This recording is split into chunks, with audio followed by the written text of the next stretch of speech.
प्रजापति दक्ष ने भव्य यज्ञ का आयोजन किया है तो मां सती यज्ञ में जाने के लिए उत्साहित हो गई, तैयार हो गई। पिता दक्ष से पूछा, पिताश्री, आपने तो सभी देवी देवताओं को यज्ञ में निमंत्रित किया है, परंतु आपने आपके जमाई और मेरे पति परमेश्वर भगवान शिव जी को यज्ञ में निमंत्रित क्यों नहीं किया?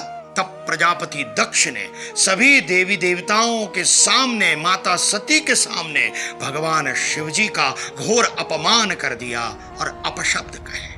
अपने पति परमेश्वर भगवान शिव जी का अपमान माता सती सहन नहीं कर पाई और यज्ञ कुंड में उन्होंने स्वयं की आहुति दे दी। उसी समय भगवान शिव क्रोधित होकर अवतरित हुए और देवी सती की छाया शरीर को कभी सिर पर, कभी हाथ में, कभी कंधों पर धारण कर तांडव नृत्य शुरू कर दिया। तांडव से समस्त सृष्टि का विनाश न हो, इसलिए भगवान विष्णु ने सुदर्शन चक्र चलाकर उस छाया देह के 51 भाग कर दिए और वो भाग जिन जिन स्थानों पर गिरे उस प्रत्येक स्थान पर एक दिव्य ऊर्जा स्रोत की निर्मित हुई और 51 शक्तिपीठों का निर्माण हुआ।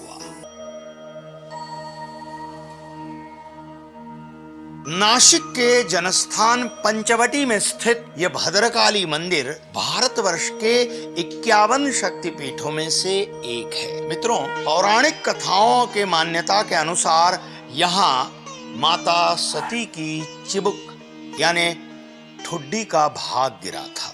यहाँ शक्ति भ्रामरी के रूप में और विकृतक्ष नामक भैरव प्रस्थापित है।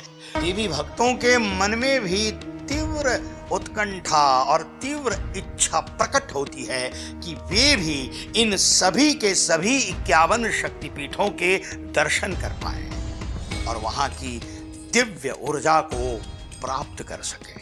किंतु आज ये पवित्र 51 शक्तिपीठों में से कुछ शक्तिपीठ आज के पाकिस्तान, बांग्लादेश, तिब्बत, नेपाल और श्रीलंका जैसे देशों में स्थित है। किंतु इन देशों में स्थित पवित्र शक्तिपीठों का दर्शन इन देशों में जाकर करना प्रत्येक देवी भक्त के लिए संभव नहीं हो पाता और इसीलिए गुजरात में मां अंबाजी मंदिर के पास गिरी शिखर गब्बर पर्वत पर जहां मां जगदम्बा का हृदय स्वयं विराजमान है, वहां सभी के सभी 51 शक्तिपीठों के मंदिरों की प्रतिकृति बनाकर मां जगदम्बा की प्राण प्रतिष्ठा की गई है।